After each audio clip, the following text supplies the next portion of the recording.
Bonjour, nous sommes le 22 avril. Je vais vous parler du challenge italien. Il serait temps, me direz-vous, puisqu'il a commencé depuis le 1er avril. Le but de ce challenge, c'est lire sans pression. Il y a des LC qui ont été mises en place.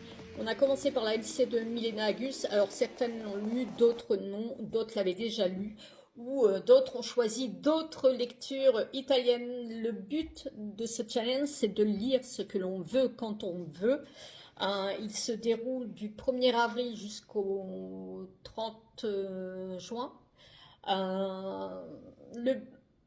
La seule, la seule contrainte, c'est de mettre le hashtag challenge auteur italien, de mettre le nom de mon Insta, et c'est tout. Il n'y a rien d'autre. Moi, j'ai proposé donc la LC de Milena Agus qui a fonctionné. D'autres ont lu d'autres LC. J'ai proposé la LC de Donato Carisi, la Maison des Lumières. Personne n'a été intéressé. C'est pas grave. On a mis en place une LC qui commence aujourd'hui. C'est Monica Acito. C'est Uva Spina. Donc, que je vais commencer également, parce qu'on doit être 6 à le lire. Certains ont lu Donato, comme le chuchoteur, d'autres ont lu Pier Giorgio Pulizzi, encore d'autres auteurs. Le but du challenge auteur italien, c'est de faire découvrir les auteurs, de parler des auteurs, d'essayer de faire une visio par mois. Donc là, il va falloir que je la mette en place, que je vois un peu au niveau jour et horaire. Comme LC2 prévu, il y a La Malnata, moi je l'ai déjà lu. C'est un livre, c'était un gros coup de cœur pour moi. Il y a actuellement sur mon compte Instagram comment ça s'appelle, un concours mis en place avec l'accord et la participation du livre de poche, donc avec La Malnata et puis Francesca Giannone a gagné. Un livre que je lis actuellement, que j'ai quasiment terminé, qui est très beau. Enfin, je vais vous en parler bientôt, mais qui est magnifique. Donc La Malnata, moi, qui a été un énorme coup de cœur, je vais le reprendre avec les filles. Marina Bellazza de Silvia Avallone, qu'on lira également en juin. Il y a aussi Giovanni Falcone de Roberto Saviano, que j'aimerais lire également, et qui est proposé en LC également en juin ou en mai, je ne sais plus. Et comme L'Oranger amer également, qui est proposé en LC. Après, il y a plein d'autres auteurs, hein. Moi, j'en lis d'autres. J'ai lu ici Antonio Paolacci et Paola Ronco pour Aujourd'hui comme hier. Ça se passe à Gênes. Gênes et Naples. On se balade entre Gênes et Naples. J'ai lu, je vous en parlerai, donc Milena Agus, Léo Giorda, et puis Pier Giorgio Pulci, que moi j'adore, hein. C'est un très gros coup de cœur. Ce livre est un très gros coup de cœur, je vous en parlerai dans cette vidéo. Donc, est mis en place également pour celles qui veulent en fin de challenge au mois de juin, donc des binômes qui s'enverront une box avec un livre, avec ce qu'elles veulent. C'est elles qui fixeront ce qu'elles ont envie. Donc il y a eu un concours qui a été fait et proposé par les éditions Gallmeister. Enfin, je leur ai demandé, ils ont bien accepté de proposer les 2 livres de Léo Giorda. C'est un auteur à découvrir. Les protagonistes sont détonnants. C'est des protagonistes auxquels on s'attache, mais qui sont hyper détonnants, qui sont complémentaires, complètement différents, qui sont complexes. Moi, j'ai adoré. Puis en plus, il faut ouvrir sa vision d'esprit pour accepter certaines choses. Je vous en reparlerai également. Ouais, et puis il y a des LC fantômes, entre guillemets, qui sont mises en place. Une Vaspina, c'était pas prévu, mais nous sommes plusieurs à l'avoir, donc on va le lire. Et puis c'est tout, rien d'autre. Moi, c'est un challenge qui est fait depuis longtemps, enfin, depuis un petit moment que je suis sur Instagram. C'est un challenge qui me plaît. Je n'oblige personne, il n'y a rien à gagner, il n'y a pas d'argent, il y a parfois des concours, mais c'est pas toujours sûr, j'en fais pas un chaque semaine. Euh, c'est euh, c'est juste pour le partage de lire de la littérature italienne que moi j'aime beaucoup, qui me tient énormément à cœur. Euh, je, je ne prétends à rien, juste le partage, de connaître d'autres auteurs. Il y a des auteurs que je n'ai jamais lus ou des autrices que je n'ai jamais lues et que je découvre dans ce challenge. Je trouve ça hyper chouette. Vous allez me râler, enfin il y en a qui vont râler parce que je suis toujours en train de toucher les cheveux. Je suis désolée. Des cheveux en pagaille qui sont comme moi, qui partent un peu dans tous les sens et qui se laissent, enfin, qui gardent leur liberté. C'est tout, rien d'autre. Je vais vous parler par la suite. Eh ben, je vais commencer par vous parler de Milena Agus, la LC Mal de Pierre. C'est chez Liana Levy. C'est les éditions Piccolo de chez Liana Levy. J'ai aimé. J'ai aimé. C'est une jeune femme qui est en quête d'amour, qui recherche l'amour idéal. L'héroïne, elle a 30 ans. En Italie, on est considéré comme une vieille fille. Il faut absolument qu'elle se marie. C'est une Sardaigne qui connaît les affres de la Seconde Guerre mondiale.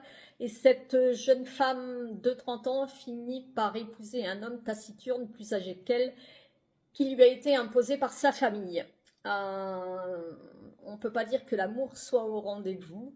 Euh, il s'accepte, mais ça va pas plus loin. L'homme est assez taiseux, même si il est quand même attachant, il est troublant,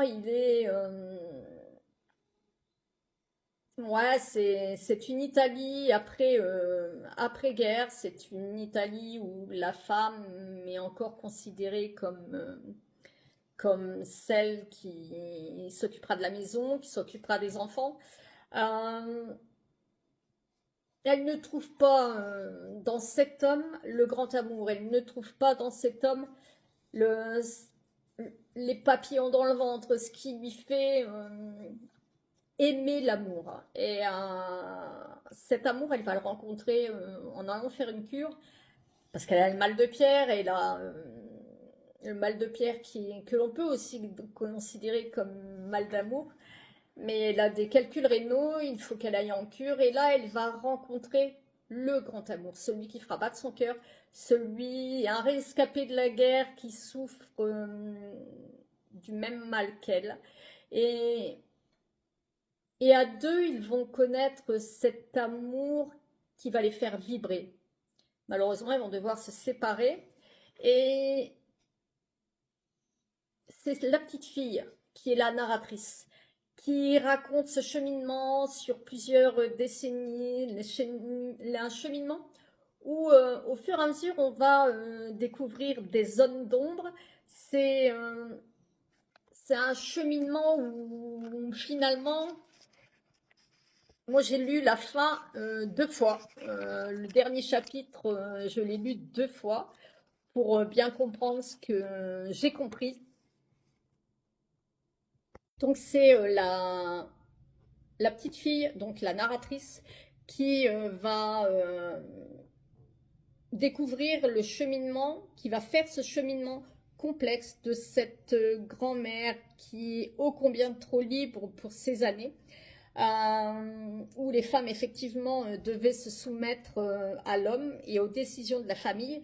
Je trouve que c'est un livre où la grand-mère est d'une grande sensibilité, où il y a un feu qui couvre, où c'est l'amour qui l'a fait avancer. Euh, Moi, j'ai beaucoup aimé ce livre parce que j'ai trouvé cette femme, enfin, j'ai trouvé la grand-mère touchante, forte et lumineuse dans ses choix et puis dans son envie de trouver l'amour, mais pas seulement l'acte, de trouver l'amour, ce qui nous fait vibrer à l'intérieur. C'est un livre qui est à découvrir où, en fait, les fantasmes se mêlent à la réalité. Et on sait que la vérité, elle n'est pas forcément là où, où on croit la trouver. C'est un livre aussi qui est assez troublant, qui est mélancolique. Moi, c'est un livre ouais, qui touche notre sensibilité de femme, de mère, d'épouse, de fille. C'est de petite fille. Mais il y a un petit bémol dans ce livre, pour moi, même si beaucoup l'ont aimé, mais pour moi, il y a juste un petit bémol. J'aurais voulu en savoir plus sur le grand-père, j'aurais voulu en savoir plus sur la fille, enfin sur la mère de la narratrice, sur le père de la narratrice, et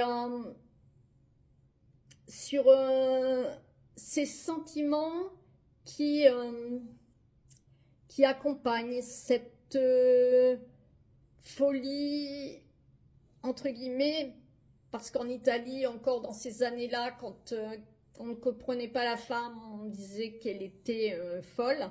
Cette quête de folie, en fait, c'est aussi une quête de liberté. Moi, c'est un roman que j'ai apprécié, mais il m'a manqué l'intensité. Donc, je vous conseille de lire Milena Agus. Je vais essayer d'en découvrir d'autres. J'ai trouvé ce livre assez parfois cru dans les paroles que l'on découvre dans le cahier que la grand-mère tenait. C'est assez irrévérencieux, c'est ouais, surprenant. Moi, j'ai trouvé ce livre tendre mais âpre aussi sur la vie de la femme dans les années 50, que ce soit en Italie ou en France, hein, de toute façon. Et puis, je trouve que ouais, ce livre, il nous reste dans la tête et il nous fait réfléchir à la place de la femme, encore aujourd'hui, encore plus aujourd'hui où elle est de plus en plus menacée. Donc, je vous souhaite une bonne lecture pour ceux qui ont envie de le lire et je vais vous parler d'autres lectures. Donc, je vais vous parler de L'Âge d'or de Léo Giorda. C'est la suite de L'Ange gardien. C'est alors je ne veux pas trop en dire parce que on va retrouver ici Woodstock et Chiesa qui leur vie a complètement changé à la fin du premier tome. Je vous laisserai le découvrir, je ne veux rien en dire, je vous laisse, enfin vous pouvez le découvrir en lisant la 4e de coupe, c'est pour ça que je vous en dis pas trop, c'est pour ça que je ne vous lis pas forcément, mais on va se retrouver avec un Woodstock toujours aussi planant, toujours aussi détonnant, toujours aussi atypique. Et on va retrouver Chiesa, on va les retrouver tous les deux qui vont se retrouver à Sperlonga, c'est sur la côte pontine. Ils vont enquêter sur le soi-disant suicide d'une héritière d'une dynastie d'entrepreneurs. La mère les a appelés, elle a appelé tout au moins Woodstock et elle lui a demandé d'enquêter parce que pour elle, ce n'est pas possible que sa fille de 18 ans, si belle, qui continuait des études, se soit suicidée. Il n'y a rien qui l'a prédestinée à cela. Et il va être accompagné de Chiesa Ils vont se lancer tous les deux à corps perdu dans cette enquête et qui va faire éclater des secrets de cette petite bourgeoisie locale. Moi, j'aime beaucoup l'univers de Léo Giorda. J'aime beaucoup son univers qui est complètement différent de l'univers du polar.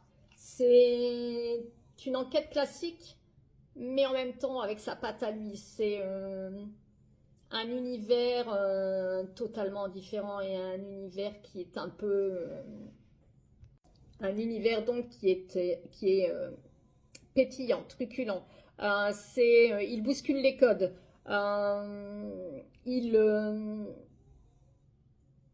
Tout en nous prenant, même si parfois son écriture peut paraître légère, il nous prend dans ses filets. Et c'est une intrigue qui est en tension, qui n'est pas si simple que l'on croit, qui est assez complexe et qui n'est pas si légère que ça. Ce duo atypique complémentaire qui va enquêter, va être bousculé parce qu'ils vont apprendre, ils se moquent des apparences, on est plongé dans un univers des affaires et du faste où nos deux détectives se sentent complètement largués, cependant ils vont voguer avec des requins. L'important pour eux, c'est de ne pas se faire manger. C'est une enquête intense où l'on découvre un peu plus des deux protagonistes sur leur vie. C'est un polar où la beauté fulgurante côtoie la violence. C'est des personnages qui sont travaillés, qui ne sont pas si lisses que l'on croit. Et on a aussi la force aussi de ce livre, c'est aussi les paysages. Le paysage où cette enquête se déroule, les plages qui sont désertées, qui appellent à la mélancolie, à la solitude, et qui réveillent les démons du passé. J'ai beaucoup aimé. Je vous invite à le lire. Découvrez ces deux personnages complètement dingues, complètement atypiques. Ouvrez vos chakras parce que il y a des choses qui peuvent paraître un peu hallucinogènes. C'est complètement plein d'interrogations. Je disais donc avant d'être dérangée à nouveau par les enfants qu'il faut lire Léo Giorda parce que Léo Giorda c'est un style, c'est des chapitres courts, c'est une intrigue qui est bien ciselée et c'est des humains qui sont sans phare et avec leur travers et je trouve ça hyper intéressant, pas lisse. Et la vie quoi, c'est lisez Léo Giorda, le premier c'est l'ange gardien, le deuxième l'âge d'or. Moi je dis toujours quand ce sont des séries, il vaut mieux commencer par le premier parce que au moins on a la tonalité des psychologies, on a ce qui raconte les personnages, ce que racontent les personnages. Maintenant, vous pouvez y aller, c'est une enquête bien à part, il n'y a pas une suite avec la première. Donc voilà, sur ce, à la prochaine, ce sera Pierre Giorgio Poiti. J'enchaîne, on est toujours le mercredi 22 avril et parce que je voulais mettre cette vidéo aujourd'hui, j'en suis pas tout à fait sûre parce que j'en ai encore... une chronique encore à faire et un livre encore à terminer, mais bon, je verrai bien. Je verrai bien ce que ça donne. La mariée silencieuse de Pierre Giorgio Poiti, c'est le tome 6 des affaires de Strega, Mara, Eva, Bepi. Ouais, c'est mince. On retrouve l'équipe de Strega, pardon. On retrouve l'équipe de Strega. Moi, j'ai adoré, j'adore cet enquêteur. J'adore les personnages. C'est une équipe qui a souffert sur le 5e tome avec Stella. C'est une équipe que j'ai accroché dès les premières enquêtes, dès les premières pages. C'est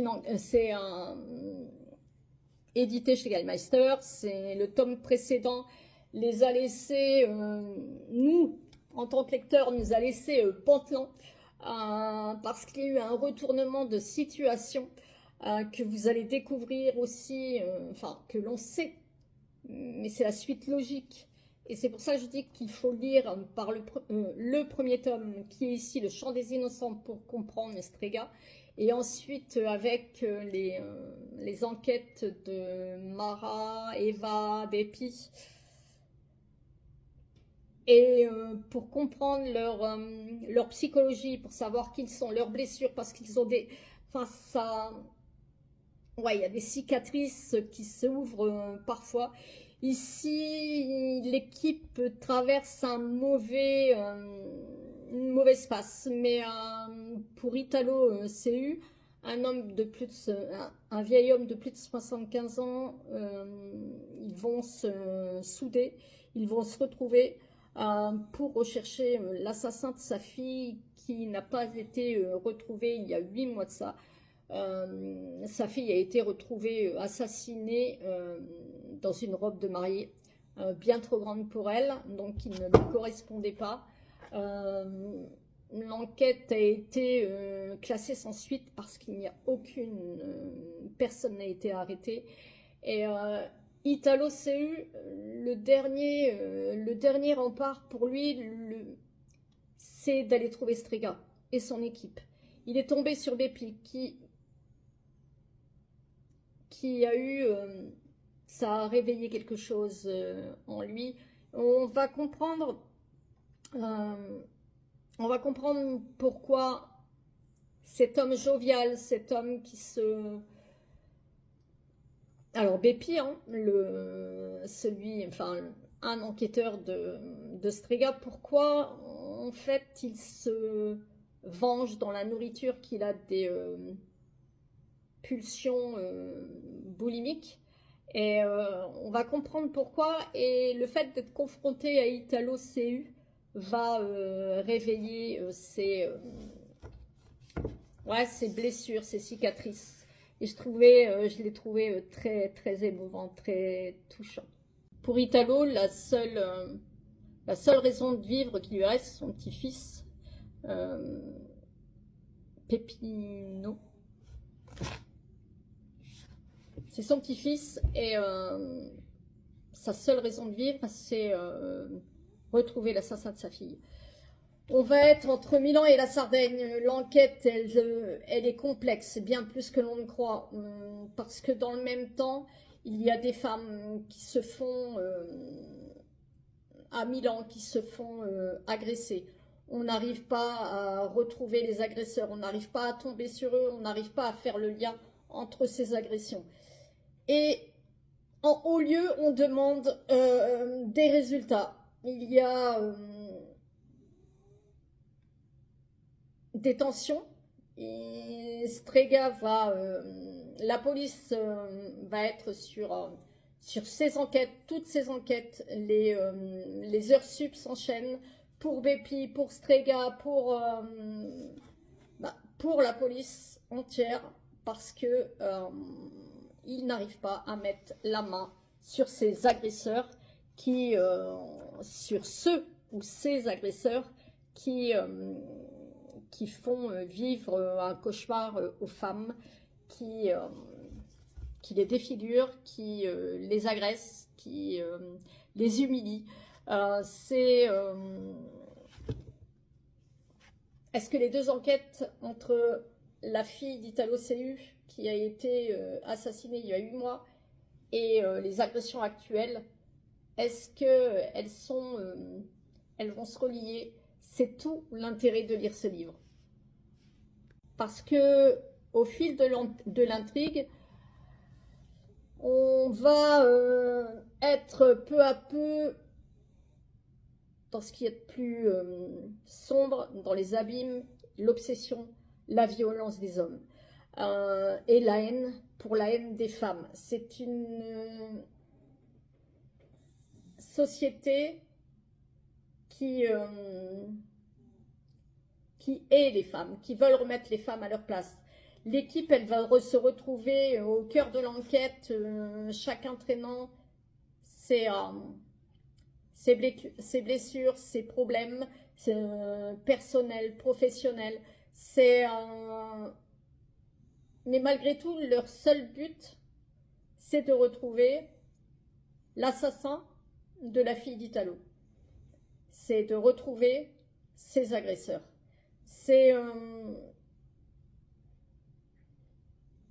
Et plonger dans cette histoire, c'est pour Mara, Eva, Bepi, Strega, plonger dans leurs problèmes à eux, leurs problèmes personnels, où leur passé et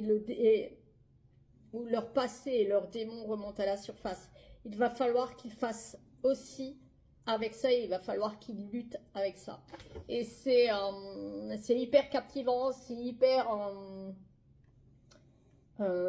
poignant, et ça nous emmène dans des sphères sombres et ténébreuses. C'est une intrigue qui va s'étendre sur le dark web, où les incels se sentent plus forts, où la misogynie veut blesser, rabaisser et chaque femme. Ils veulent les remettre à leur place, ils veulent une famille traditionnelle, l'homme qui est le patriarcat, l'homme qui tient les rênes du ménage, la femme et les enfants, la femme qui s'occupe des enfants. Leur but à ces incels, c'est de remettre la femme au centre de la famille, enfin au centre, non, de les remettre au milieu de la famille pour qu'elles s'occupent, elles, de leur mari et de leurs enfants. Je trouve que c'est une intrigue qui est hyper réaliste et qui est hyper triste, parce que je trouve que c'est une intrigue qui colle à l'actualité, et je trouve ça quelque peu flippant. C'est pas ce que, même si mes beaux-fils sont pas ainsi, c'est pas une société que je veux pour mes filles, parce que moi j'ai 3 filles, et c'est une société qui fait peur. Pulizzi, il nous présente des personnages qui sont attachants. C'est des personnages aussi qui sont fracassés. Italo, on a envie de le prendre dans les bras, on a envie de lui donner tout notre amour,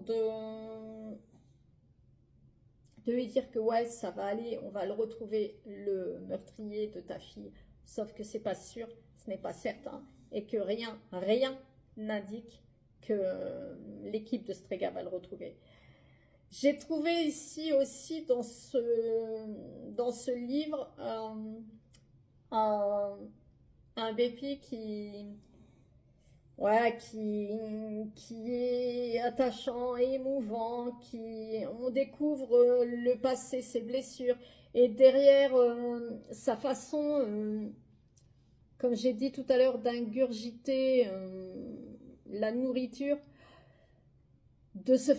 on voit cette façon, son but c'est se faire du mal, et cette façon de manger se retrouve dans son passé. Pour moi, ce roman, c'est un gros coup de cœur. C'est un Strega qui est plus affaibli, c'est un Strega qui est plus torturé, c'est un Strega qui est plus habité. Et dans ce livre, il y a aussi une voix déjà, dans le précédent, une voix qui l'espionne. Et on va découvrir l'identité de cette voix. Et ça nous promet une suite encore plus déchirante, avec une bataille qui est complètement furieuse. Et j'ai hâte d'être une année plus tard. Parce que Pier Giorgio Politi, pour nous piéger, il laisse planer une ombre, il laisse une ombre malveillante sur ces personnages, sur l'équipe qui devrait être plus forte, qui devrait être plus soudée, qui devrait encore être ouais, se parler, se dire la vérité, les vérités.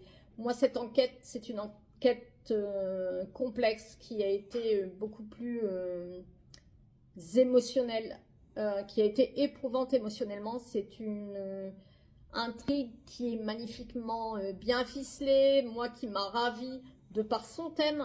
Alors, qui m'a ravie, c'est pas forcément le mot parce que le thème est dramatique, mais j'ai trouvé ça, j'ai trouvé le thème vraiment bien traité. C'est les personnages, une fois le livre fermé, nous habitent encore. C'est pour moi, ouais, c'est une intrigue qui est terrifiante. C'est une suite qui s'annonce explosive et percutante.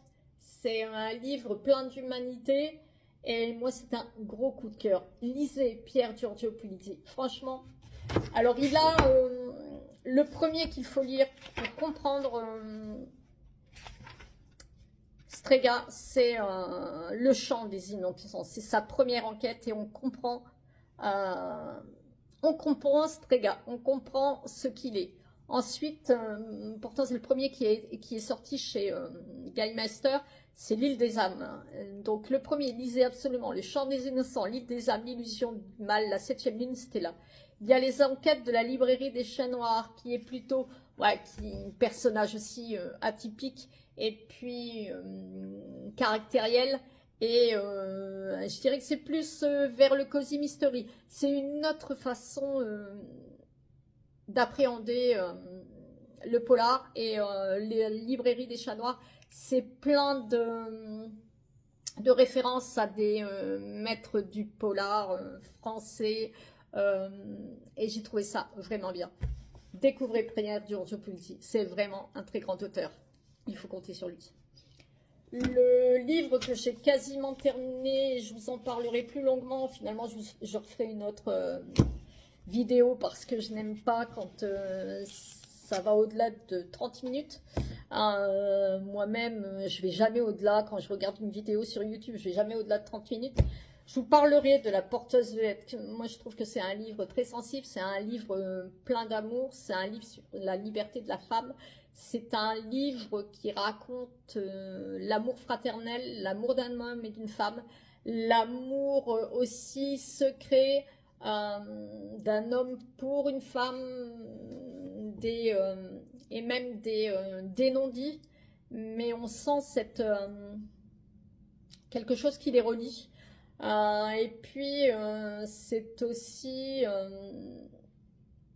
ouais, une Italie qui évolue, c'est un esprit libre, c'est une bouleversante histoire d'amour.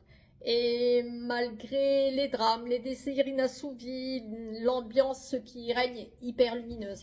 J'ai découvert Francesca Giannone par le livre de poche qu'ils m'ont envoyé et j'ai adoré. Je vous en parle plus longuement la prochaine fois. Je vous parlerai de ça, je vous parlerai de celui-ci et je vous parlerai de Uva Spina. Allez sur mon compte, je le mets en barre d'infos si vous voulez participer au concours, si vous voulez en découvrir plus sur le challenge italien, si vous voulez venir nous parler d'autres auteurs, pas de souci. Sur ce, moi je vous laisse, je vous souhaite une bonne après-midi et je mettrai certainement cette vidéo ce soir. Donc je vous dis ciao et à la prochaine fois. Bien sûr, j'ai oublié, si vous avez des auteurs italiens à me conseiller, allez-y, n'hésitez pas, je prends toute idée en considération. Pas Luca Di Fubio, j'ai tout lu. Sinon, allez-y. que voulais-je dire? Que je vous souhaite une bonne après-midi avec ma tisane mamie. Parce que de toute façon, je le suis, donc je ne bois pas que du café et j'en ai bu beaucoup déjà aujourd'hui. Ça peut se sentir parfois dans ma façon d'exprimer quand je vais un peu trop, quand je suis un peu trop speed. Euh, ouais, dites-moi si vous aimez les auteurs italiens, quel est l'auteur italien que vous avez lu dernièrement ou il y a longtemps? Dites-moi ce que vous pensez de la littérature italienne et quelle littérature vous fait vibrer. Je vous laisse vraiment. Je vous souhaite une bonne fin de journée et une bonne fin de semaine. Ciao, ciao!